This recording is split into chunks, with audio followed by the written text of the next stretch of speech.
How's it going, guys? Josh Olufemii here, and I have the pleasure of introducing you to one of my good friends, Amir, over in New York City. He is going to show you how to use Final Cut Pro X. As you know, in this channel, we've kind of mainly dealt with Premiere. Me and Amir have been going back and forth for years regarding what is the better editing software, Final Cut Pro or Premiere. If you're someone that knows Premiere and you're just curious about Final Cut Pro, or you're someone that's just getting into editing and you have a Mac and you have Final Cut Pro already downloaded, and maybe you follow a YouTuber that regularly does Final Cut Pro X tutorials, well then this is the tutorial for you. Amir actually has his own YouTube channel. Please make sure you subscribe and tell him who sent you. But before we get into Final Cut Pro X, I gotta tell you about Envato Elements. If you're watching this video, you're probably a video editor, and Envato Elements is a video editor's dream. It's a subscription service that gives you unlimited downloads of the most incredible stock footage, like cloud and fog overlays, aerial footage, fire, lightning. They also have incredible VFX packs, Premiere and After Effects templates, sound effects, royalty-free music, and literally anything you could ever want as a video editor. Just by clicking the link below, you will automatically get a free first month. You'll see that coupon for the free first month at the very end after you've finished signing up. And that's it. I use Elements literally in some regard every day. Time to get in front of your desktop, get your popcorn out, sit back, relax. Amir, the floor is yours. Thanks, Josh. Super excited to have me on here, and it's amazing, man. Final Cut, finally on your channel. Let's get to it. This was all shot by Jen London Dia. Go check out his page. Now let's get into Final Cut. Upon opening up Final Cut, you'll be welcomed with this screen. Just hit continue. First things first, go to preferences, go to playback, uncheck background render, and then uncheck create optimized media for multicam. So basically this is what happens. Final Cut could render the project in the background. I like to do that manually, and I have a keyboard shortcut set up for that. But if you like to have the background render on, you could put it on and change the duration as such. But I keep it off just for quicker editing, and then when I'm ready to render, I'll render it, or I render a certain section. Now we go to import. Click on leave files in place. What this does is that it doesn't duplicate your files in the library, and I'm going to show you that in a second. Now we're ready to get started. So now you click on new, click on library, YT edit, so it's YouTube edit, and then you put it into your hard drive, and then boom. Now let's import our footage.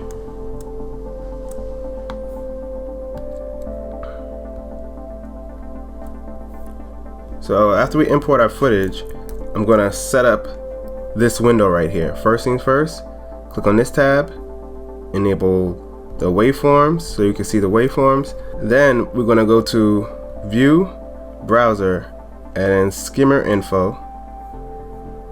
So we have this skimmer. Now if you see how the audio is like that, how you can hear the audio pop up, just hold shift and press S, and you won't hear the audio when you skim.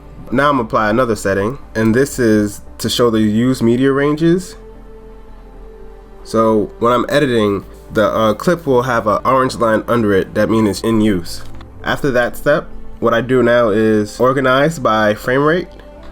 So you click on here, right click right here, view frame rate, drag it over here. I like to label the 60 frames. I label them slow. Then I color code them slow. Now after that, switch it back to the film strip mode. Before we start organizing, what I like to do is to mute all the audio. I'm gonna click and drag, because this is just looks, it's not a talking head video. So we click on the inspector, and in the inspector, I'm gonna click on the audio and just drag the volume down for all of them. In the inspector, there's more settings, but the settings are activated once the clip is into the timeline. So as you can see, these are 4 different looks.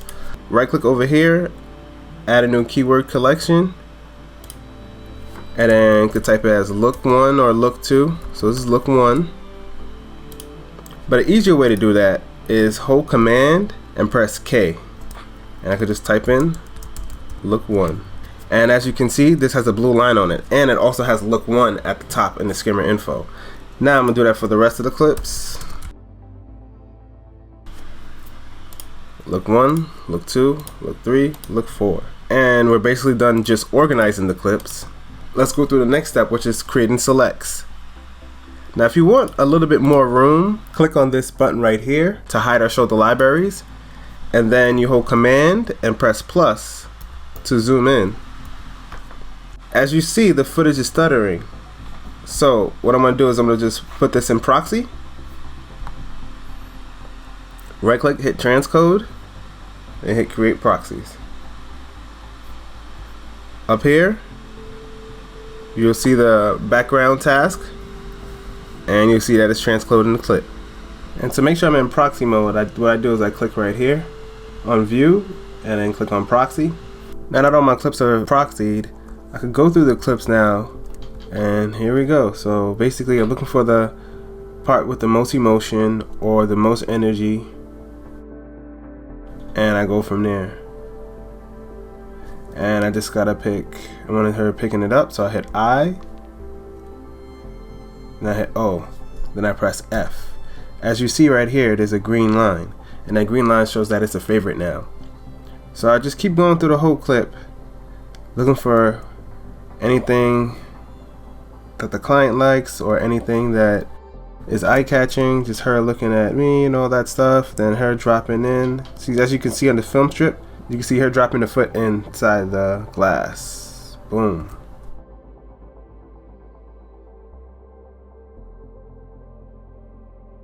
To edit, you click right here to open up the timeline. You can just hit right click down here and add a new project, or you can go to File, New Project. I usually click on Use Custom Settings just so that I could set this up myself. You can put this YT edit, hit enter. Before we get into editing, I just want to explain all the editing tools as well as the icons that you see at the bottom, like these right here. The tools menu is right here. So we have the select tool where we press A for it, which is what we are in right now. And then we have the trim tool. You can press T. And what this does is that it moves the clips from left or to right the certain amount of frames that you want to go. So instead of moving the clip over 2 frames and then moving it back 2 frames, you could just press T and trim the clip 2 frames to the right or 2 frames to the left. It makes it easier for trimming your clip without having to mess with the timeline. Then we have the position tool. I'll go into depth later on the magnetic timeline. Then we have the range tool. So you could select a range and you can either delete it, or you can select a range and go to the time remap and change it. So the range tool makes it easier for you to select a certain section of a clip, or you could select a bunch of clips. You could select from here all the way down. Let me pull this clip over here. And you can actually export this full section of the clip, or you could export from here to here, or export from here to here. And this works if you have a clip on top as well. So if you have a clip on top right here and you do a range tool, you could export from here all the way over to here. Now we could go to the blade tool, which is, this is just for cutting. You click on the clip that you want to take out and hit delete, and you'll delete the clip. In this tutorial, we'll be using the keyboard shortcut Command B, just so that it might be much easier. So Command B, and it cuts the clip right there, wherever the skimmer is at. And we also have the zoom. We could zoom option, and then you could tap, and you could click, and you'll zoom out. But we're using the keyboard shortcuts Command plus and Command minus. Also, we have this section right here. So this is for when you're editing and how you want to drop the actual clip in. So you could drop the clip on top. You could insert the clip in the middle. You could drop the clip to the end of the timeline, or you could overwrite the clip to the primary storyline. When you click on the clip, there's also another few settings. Just by clicking on this tab right here, you could do audio only. And this is where you could do the same actions, but just with the audio. So let me close this out. Close out the browser. So we also have the transform, crop, and distortion. So the transform, let's say we click on this clip. We put it in transform mode, and we can move it around. We also have the keyframe. We click the keyframe right here, so we click the keyframe right there, move forward, move it over here, and then we just play that back, and then you just see it move. So that's if you want to do your keyframes. You could do it there, or you could do your keyframes up here in the inspector window. That's where I usually like to do my keyframes, right here in the inspector window. You also have the crop feature where you could crop the clip, crop it by pulling either side. And then we also have distort. We can distort the clip. This is good for if you want to do corner pinning or placing an image into a certain type of aspect ratio or dimension that is unique. Then we have the balance color, match color, and to show color in inspector. This is just for color correction features. So basically it does the white balance, or you can match colors to another clip. And this is the time remapping section right here. It's one of my favorites. You could just speed up the clip 50%, or you can speed it up 20 times, and you could just go back to normal speed by doing Shift N. To activate this in the timeline without having to go into the retiming section, just hold Command and press R, and it'll activate it that way. And all you have to do is just drag this piece right here. Another feature with the range tool is you could do time remap and speed ramps. So when you press R and you select a certain section of the clip, you go right up here, time remapping, fast forward. So it's sped up right in this section right here by 200%, but then the other sides are at 100%. And you see how there's like this little faded area, how the green is faded?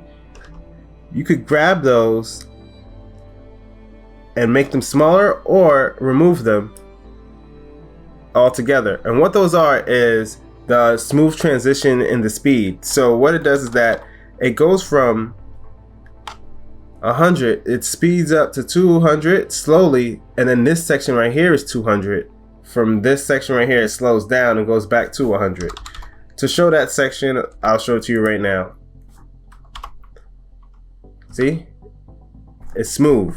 Now watch me take him off. So you could just double click on it, and then you remove the smooth transition. Double click on this side again and move it. So what it's going to do is go from 100 to 200, then back to 100 quick. And you can see there's like a little jitter because there's no smooth transition. Put those back on, and watch, you're going to see it's a bit smoother. I could pull this and it'll become slower, or I could push it in and it becomes faster. Or what I could do is, say I made the wrong decision with the actual section that I originally ranged, I could just double click right here, hit edit, and just move this over. And it'll make a larger 200%, or I could move it this way and it'll make the 200% smaller. So I love the fact that you have amazing customization tools within the speed ramp. The other icons over here, this is the skimming. As we talked about it before, you just press S and it's activated. And this is the skimming with the audio off too. And this is something good right here for like when you want to solo out the track. So you click on this clip and you can just solo it out. And this, if it had audio, well, let me put the audio back on it.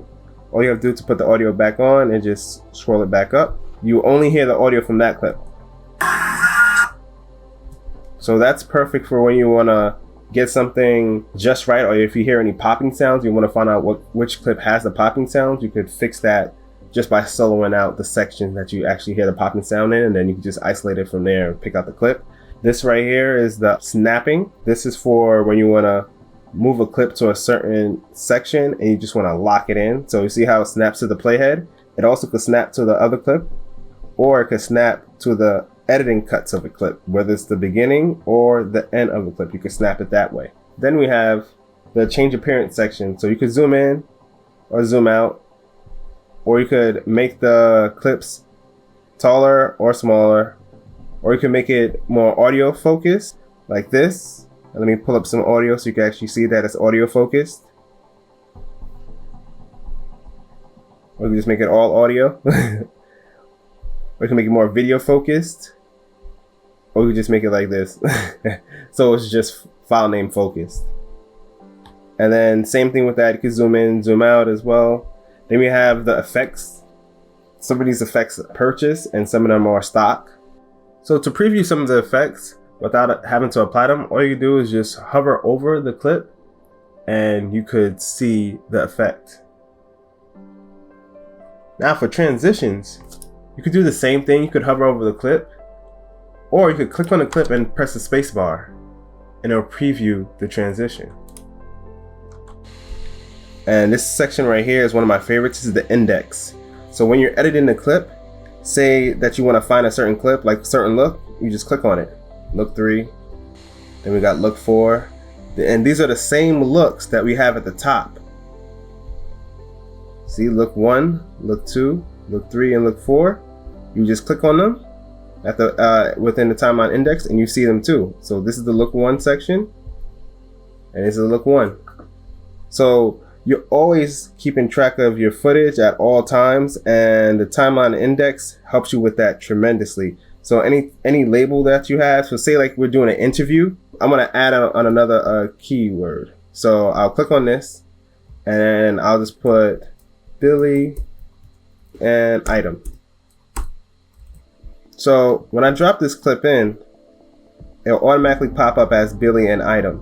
It only works when you organize it first up here and then when you drop it into the timeline, then it updates like that. That's so that it's synced from top to bottom versus bottom to top, which is from the timeline up. It's synced from the browser down. That's one of my favorites. Or you could go by clips. So say you need a certain clip, you just type in the clip number. So say I want this 48 clip. Well, that's the ending. So we clip ending in 48. Just type in that and we'll see these two clips end in 48. And as you can see, these two clips have been used that are ending in 48, and you can see them in the timeline as well. Before I get into the editing portion, I want to explain how the magnetic timeline works, just so people who are not familiar with it or people come from different editing systems. So basically, the magnetic timeline is this section right here. This is like the main timeline. You can attach videos on top and at the bottom of it. The benefit of having this timeline is that it automatically snaps to the clip. Say I move this clip to the end, this clip moves to the front, I move this clip to the front, it automatically snaps. So I'm doing Command Z to undo everything. Another great feature about the magnetic timeline is that if I attach a clip to it, so say this was like an audio clip, I can move this around and that clip comes with it, because you see this little connector piece right here.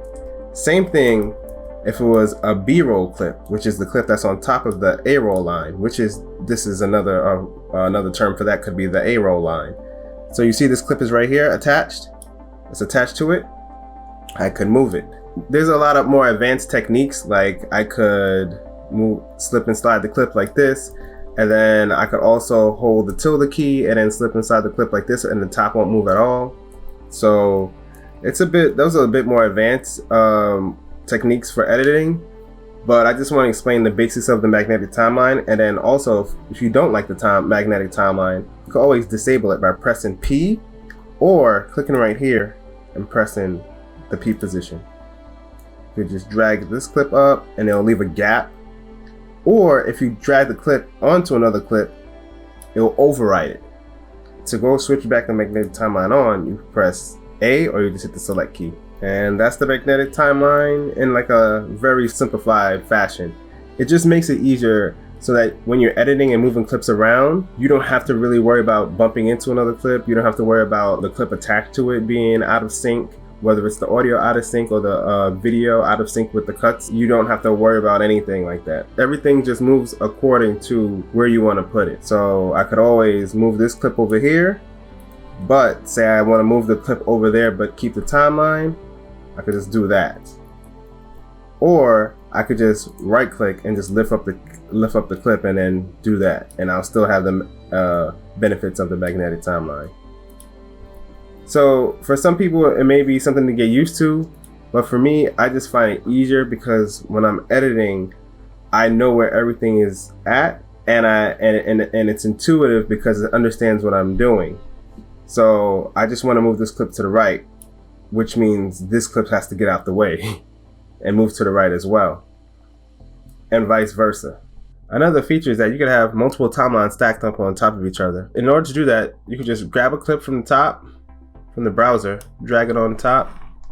I'm just going to trim this down. Grab another clip, and then just drag it down.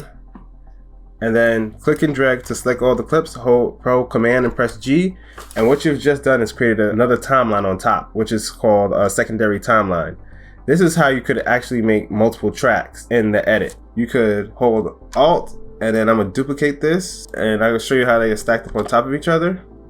The secondary timeline is perfect if you want to create another section of B-roll, or you want to try multiple other clips, or you have your edit decisions down here, but then you don't want to mess with the timeline, so you make another timeline on top of that and then work from there, which is another form of tracks. But the best thing about these are that you also have the magnetic timeline built inside of it.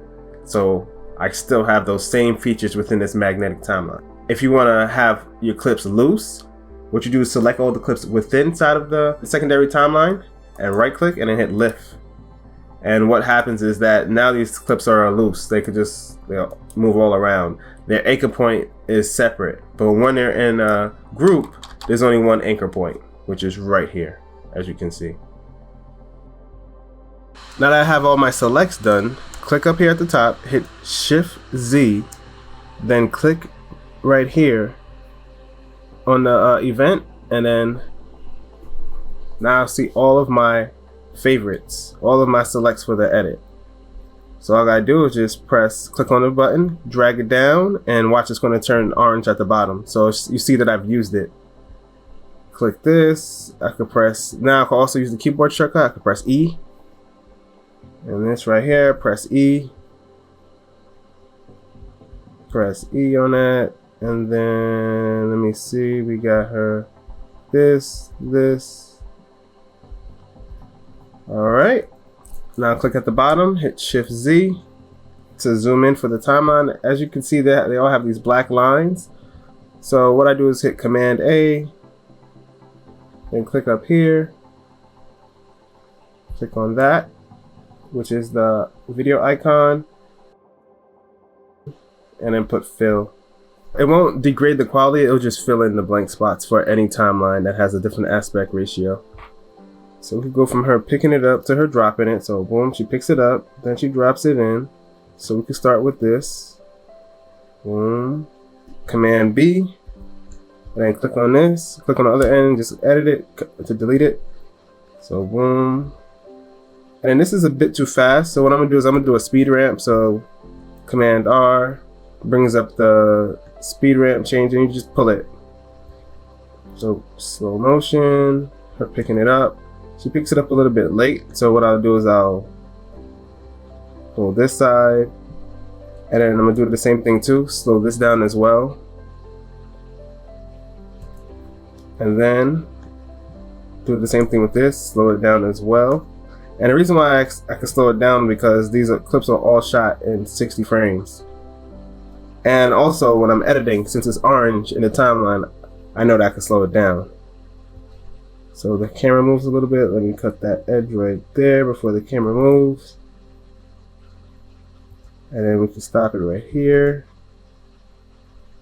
And then cut it right. When she looks down, we'll cut to the next clip. We'll slow this down too. So what we could do is this. You gotta have her pour the drink and drink it like this, and then before she could look, we just have her pick up the whole bottle. Boom. And then we can end with this right here.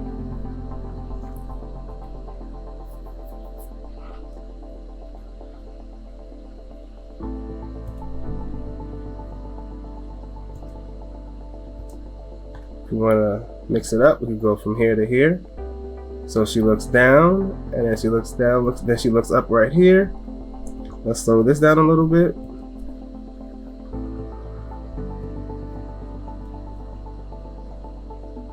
And let's cut. As soon as she looks up, we want to cut. As soon as we get her eye contact locked on us, then we just cut out. cut a little bit more of that. Boom. Cut that. Let's go back up here for the favorites, because I want to get another shot from this section. So let me put this in favorites mode. And so we have boom, boom, pops that. Perhaps I throw it. So boom, boom. So right before, so I'm gonna cut it while the cotton is on the screen.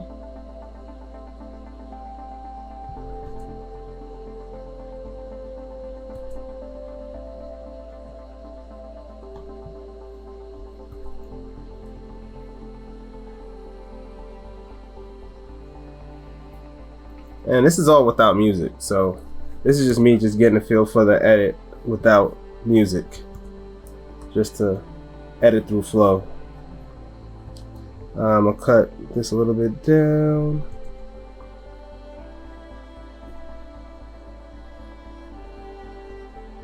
I'll slow this down too as well.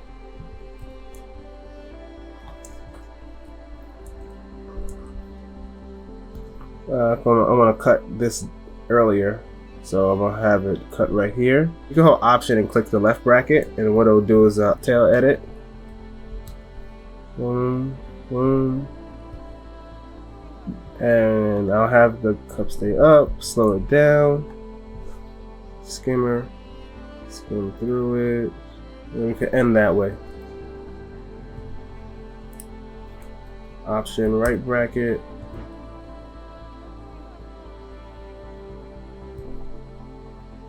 Or we could just cut this clip out completely and have it like this. Boom, boom. You can hit T. Scroll through it.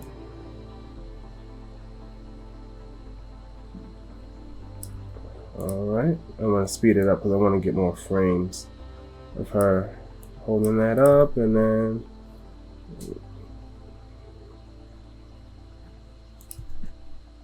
just something simple put together. Gonna add in the music now. First thing we're gonna do is right click, add a new event, music. So here we go with the music. I'm adding some music in. All this is from Music Bed. You'll get a link in the description in Josh's video, and then you guys can subscribe to Music Bed from there. So here are a few clips. Let me just right click and make sure that they're in music mode, because sometimes audio clips come in as dialogue mode. And here we go.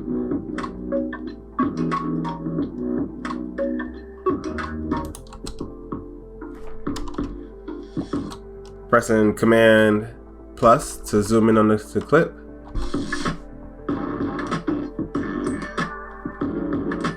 Just listening to it, see a smooth beat.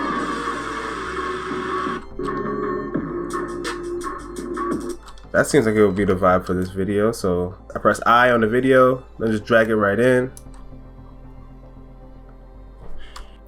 Boom. Here we go. And as you can see, it has the use section on it too as well.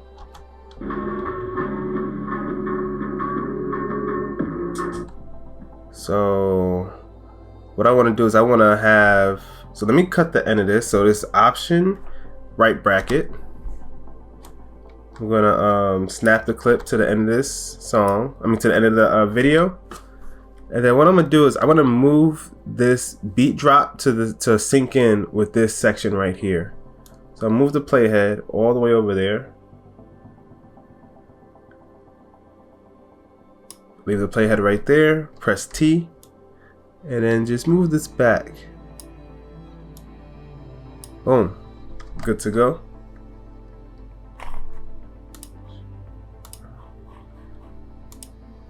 And here we go.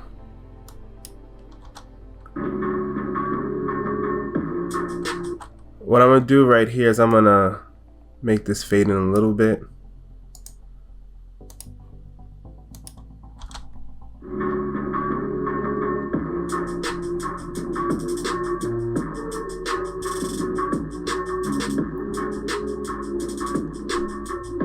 And then we can just fade it out right here at the end. Let me just render it real quick, just see if we play a little bit more smoother.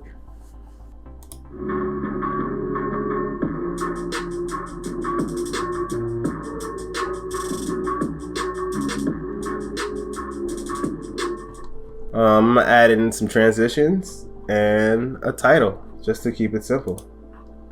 So I'll hit the transition right here, and I'm gonna add a dissolve. I'm gonna add a fade to color, and you can change the color of whatever you want with this. It could be any type of color. Just go right here, and then you could do it by crayons. You could do it by like a color spectrum, and do it by name. Or you can actually could pick a color. Click right here and just actually pick a color. So let's see what happens with that. See, you actually just pick a color. Well, for now, we're just going to stick with the default. All right, so we're just gonna just fade out. I'm gonna add one on the other end just to fade in. Well, actually, nah. What we're gonna do now is just add a title.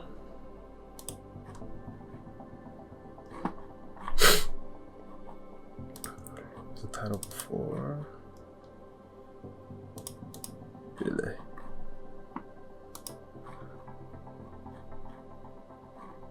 So we're gonna add a title.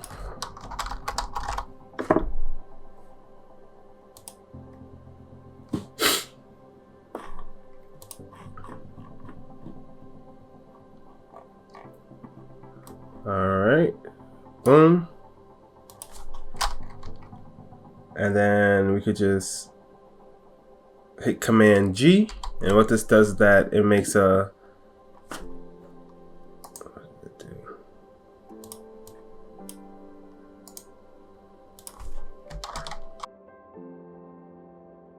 we can just hit Command G, and what that does is that makes a secondary timeline at the top. You'll hear more about that. So what I'm gonna do is I'm gonna add a dissolve right here. Hold Option to duplicate the clip. Hold Alt to duplicate the clip. So you click and drag and just drop it right over. What I'm gonna do now is add a title. What I'm gonna do now is add the text. I could either click right here, or I could go in the inspector and then click on this tab right here and change the name of what I want the text to be. And you also could change the font and everything like that here, the font size. I could also move it around with this as well. Could do that. So, and I want to make this shorter, so I'm gonna hold T to drag it in. And then here we go.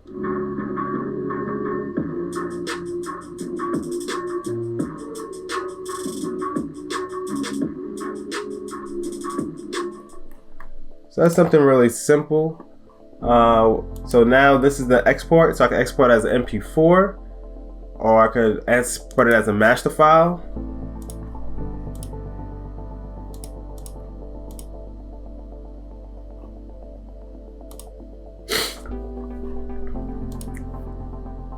So master files have high resolution videos, or I could do Apple devices, which is perfect for the iPhone. You can even use this to post on Instagram and Facebook. But what I usually like to do is web hosting, which is we'll do an MP. What I like to do is computer, because it gives a MP4 format and also a little bit more bit rate and has a little bit better quality. And then you just hit next, and then select your destination, and you could check right here to see the progress of the video when you export it. And there you have it. But also, if you want to see the original form of this video of me editing this video, I could pull up the timeline. The official video is on my channel and you can check it out, but this is how this actual video looks when it comes down to the timeline. So you see it's a mixture of all the techniques I showed you, but at a little bit more advanced rate. I would play it, but for copyright reasons. But yeah, check it out. Now back to you, Josh. Yeah. Again, please make sure to check out Amir's YouTube channel out, and of course check out Envato Elements in the description below to get your free month. I got 2 more videos for you right on the side of the screen. Please make sure to like this video, subscribe to this channel, and as always, remember to keep it chill.